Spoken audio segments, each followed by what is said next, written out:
স্বামী এই দেখো পল্টুর দোকান থেকে ডিম চুরি করে এনেছি। ঠিক করেছো, শালা পল্টু একদম বাকি দিতে চায় না। তা ডিম চুরি করার সময় পল্টু দেখতে পায়নি তো? হ্যাঁ আমাকে তো দেখে জাপটে ধরেছিল। পল্টু তোমাকে কেলায়নি তো? একেবারে ঝাপ বন্ধ করে দিচ্ছিল। কই দেখি দেখি বউ কোথায় লেগেছে। কিন্তু আমার তো লাগেনি স্বামী, আমার তো বেশ ভালোই লাগছিল। মারলে আবার লাগে না? কই কেমন করে মেরেছিল পল্টু? চলো আমাকে একবার দেখাবো। চলো। পল্টু এই দোকানদার পল্টু, এই তুই আমার বউকে কিভাবে মেরেছিলি আমাকে আরেকবার দেখাতো। আর একবার? ঠিক আছে দেখাচ্ছি। আরে তুই ঝাপ বন্ধ করছিস কেন?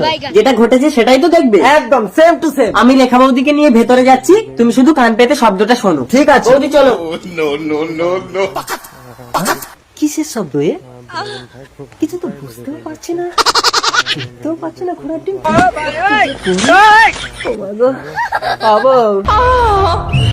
পল্টু, হ্যাঁ পল্টু, আরে পল্টু, এই তোর ডিম দে। লাগবে না, আমার বউকে ছাড়। তোমার বউকে আর ছাড়বো না ভোলাদা। ঠিক আছে, আমি এই ঝাপের সামনে দাঁড়িয়ে আছি, তুই বেরোলেই গোড়া দিয়ে কেটে দেবো। বেরোবো না, এই ঘুমের বড়ি খেয়ে তোমার বউকে নিয়ে ঘুমিয়ে থাকবো। তারপর তোমার খিদে পেলে তুমি বাড়ি চলে যাবে, তখন বেরিয়ে তোমার বউকে নিয়ে পালাবো। এই ঘুমের বড়ি সব আমি খেয়ে নেব। এবার তুই কি করে আমার বউকে নিয়ে ঘুমাস? আমার বউকে নিয়ে ঘুমাস। खत्म।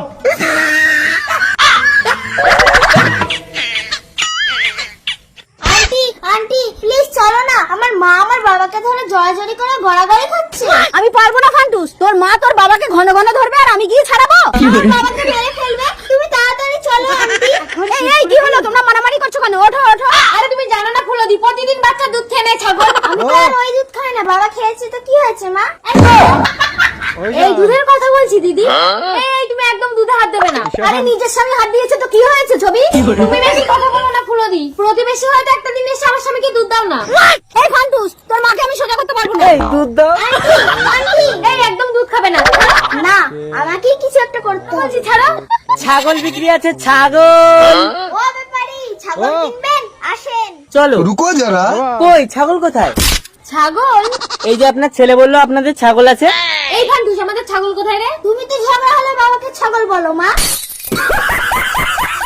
তোমাকে আমি একদিন বলেছি বাচ্চার সামনে একদম ঝগড়া করবে না। সরি, ভুল হয়ে গেছে।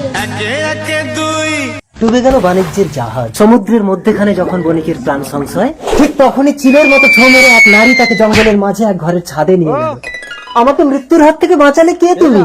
এ আমাকে কোন দেশে আনলি? বণিক ছাদের সিঁড়ি দিয়ে নিচে নামতে নামতে দেখলো সেই ঘরে 40টি অপূর্ব সুন্দরী মেয়ে, যাদের কোনো পুরুষ নেই, অথচ সকলের ডান চোখ কানা। বলছি একটা কথা জিজ্ঞাসা করবো? না, আমাদের 40 জন নারীর কোনো পুরুষ নেই, আর আমাদের সকলের ডান চোখ কানা। যেদিন তুমি এর কৌতূহল জানতে চাইবে, সেদিন তোমার ভয়ঙ্কর বিপদ হবে। যত সব আজগুবি, ডান চোখ কেন কানা জিজ্ঞাসা করলে নাকি আমার বিপদ হবে। উল্টো দিদি, বলছি তোমাদের সকলের সাবধান, তুমি আমাদের 40 জন নারীর একমাত্র পুরুষ হয়ে সারা জীবন এখানেই থাকো, কিন্তু কখনো জানতে চাও না আমাদের সকলের ডান চোখ কেন কানা। তাহলে বিপদ। কিন্তু আমাকে জানতেই হবে এদের সকলের ডান চোখ কেন কানা। ও ঘন্টা সুন্দরী, আমাদের সকলের ডান চোখ কেন কানা এটাই জানতে চাও তো?